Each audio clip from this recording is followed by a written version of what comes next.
Hello everyone, welcome back to my channel. नमस्कार तथा टासिदिले सम्पूर्णमा फेरि पनि नौलोबेन च्यानलमा सधैँ जस्तै विभिन्न किसिमको जानकारीमूलक भिडियोहरू लिएर आउने क्रममा आज पनि मैले ताजा फलफुलको रसबाट शरीरलाई हुने फाइदा अर्थात् फ्रेस जुस हेल्थ बेनिफिट्स भन्ने एउटा जानकारी, महत्त्वपूर्ण जानकारी लिएर यहाँहरूको माझमा उपस्थित भइसकेको छु। कृपया भिडियोलाई अन्तिमसम्म हेरेर साथ दिनुहोला।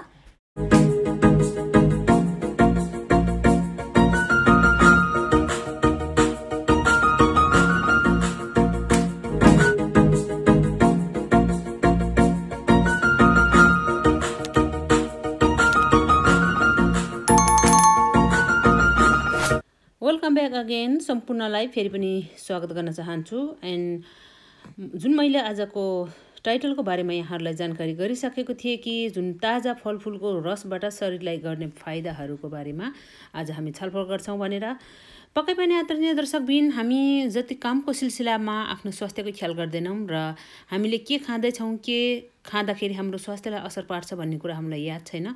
जब हामी हतारमा हुन्छौँ र जे पनि हामी खाइदिन्छौँ। जस्तै उदाहरणको लागि हाम्रो नेपाली खानामा चर्चित मोमो चाउमिनको साथमा हामी कोकाकोला, फ्यान्टा, स्प्राइट, पेप्सी जस्ता बजारमा बनेको यो जुसहरू हामी पिउँछौँ। जुस नभनौँ, आज हामी यो कोल्ड ड्रिङ्क्सहरू पिउँछौँ। जस कोल्ड ड्रिङ्क्सबाट हामीलाई स्वास्थ्यमा फाइदा भएको छ या घाटा भएको छ त्यो हामीलाई भने थाहा छैन। आदरणीय दर्शकबिन, यस्ता कोल्ड ड्रिङ्क्सहरूले चाहिँ हामीलाई शरीरमा कोलेस्ट्रोल बढाउने, सुगरको मात्रा बढाउने र विभिन्न किसिमको रोगहरू निम्त्याउने गर्दछ। यो टोटल्ली चिनीबाट बनेको हुन्छ। त्यसैले आज हामी एउटा डाक्टरको सल्लाह लिउँ र फ्रेस जुस यदि समय छ भने बनाएर खान पनि सिकौँ। त्यसबाट हामीले स्वास्थ्यमा के फाइदाहरू पाउन सकिन्छ त भन्ने कुरा पनि सिकौँ है त आदरणीय दर्शकबिन। आफ्नो समयलाई सदुपयोग गरेर हामीले आजैदेखि हाम्रो घर वरिपरि पाउने सुन्तला, केरा, गाजर, कटहर, मेवा, आँप, लिची, आरू, कटहर, स्ट्रबेरी, ऐसेलु अनि आरू बखरा, खरबुजा, अनार, अङ्गुर, नरिवल, यस्तै रातो मुला, काँक्रा, गोलबेडा, कागती जस्ता हाम्रो घर वरिपरि पाउने फलफुलहरूलाई नै हामीले यदि पेलेर जुस बनाएर दिनहुँ पिउने हो भने हाम्रो स्वास्थ्य एकदमै राम्रो हुन्छ। हामीले जानी बजारमा पाउने कोकाकोला, पेप्सी, स्प्राइट जस्ता पिइरहेको हुन्छौँ, जसलाई एकदम मिठो मानेर खान्छौँ, तर त्यसमा केमिकलग्रस्त र सुगरको मात्रा एकदमै हुन्छ। त्यसैले गर्दा हामीलाई हाम्रो स्वास्थ्यमा कोलेस्ट्रोलको समस्या, त्यसै गरी सुगरको समस्या र अन्य धेरै समस्याहरू हामीले झेल्नु परेको हुन्छ। हामीले जानी पैसा तिरेर आफ्नो स्वास्थ्यलाई आफूले बिगारिराखेको हुन्छ। बजारमा पाइने ती चिजहरूले हाम्रो स्वास्थ्य बिगारेर दिनदिनै बिरामी हुन्छ, तर पनि हामी पैसा लगाई त्यो चिजहरू किनेर खान्छौँ भने आफ्नै घर वरिपरि बिना सित्तीमा पैसा नतिरिकन नै हाम्रो स्वास्थ्य बनाउन सकिन्छ भन्ने कुरालाई हामीले बुझ्न सक्दैनौँ। आदरणीय दर्शक पनि हेर्नुहोस् त कति फरक छ आकाश पातालको। जसमा जुन फ्रुट्सहरू मिसाएर जुन तपाईँले पिएलेर खाने हो भने त्यसमा फ्रुट आफैमा पनि गुलियोपन हुन्छ, जसले हाम्रो शरीरमा कुनै पनि असर गर्दैन। तर जुन आर्टिफिसियल कलरहरू हुन्छ, जुन आर्टिफिसियल स्विट्सहरू त्यसमा राखेको, जुन कोकाकोला, पेप्सीको कुरा गरौँ, त्यसले भने हाम्रो स्वास्थ्यमा एकदमै खराब पारेको हुन्छ र त्यो एसिडहरूले गर्दा हाम्रो मुटु फोक्सोहरूलाई पनि खियाउँदै लगेको हुन्छ आदरणीय दर्शक पनि। त्यसैले आजबाट नै हामीले सिकौँ कि आफ्नै पैसाले आफ्नो स्वास्थ्य नबिगारौँ।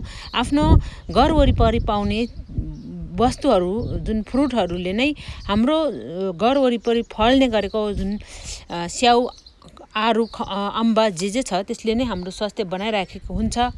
त्यसैले हामीले मोमो, चाउमिनको साथमा कोकाकोला, पेप्सी, स्प्राइट, ड्यू पिउने होइन कि अब हामीले आफ्नै घर वरिपरि पाउने जुन फलफुलहरू, ताजा फलफुलहरूलाई एकछिन समय लगाएर, एकछिन समय निकालेर पेलेर पिउने गरौँ। त्यसले हाम्रो स्वास्थ्य एकदमै राम्रो हुन्छ र तपाईँलाई एकदमै नेचुरल जुन फलफुलको ताजा रसहरूले तपाईँको छाला चम्किनेका साथै तपाईँको मुटु, फोक्सो, कलेजोलाई पनि एकदमै राम्रो गर्छ भने तपाईँको पाचन प्रणालीलाई पनि एकदमै राम्रो गराउँछ आदरणीय दर्शकबिन। यो कुनै पनि आर्टिफिसियल कलर नभएको हुनाले एकदमै राम्रो हुन्छ भन्ने जानकारी तपाईँहरूमा राख्दै, तपाईँहरूलाई आजको हाम्रो भिडियो कस्तो लाग्यो र राम्रो लाग्यो भने तपाईले साथीभाइमा पनि शेयर गर्नुहोला र आफूले पनि आजैबाट यो ताजा फलफुल खेर गइराखेको हुन्छ कुहिएर झरिराखेको हुन्छ हामी वास्ता गर्दैनौं तर बाहिरबाट हामी जम्बो कोक जम्बो पेप्सी अनि यसरी फ्यान्टा धेरै पैसा लगाएर चाहिँ किन्छौं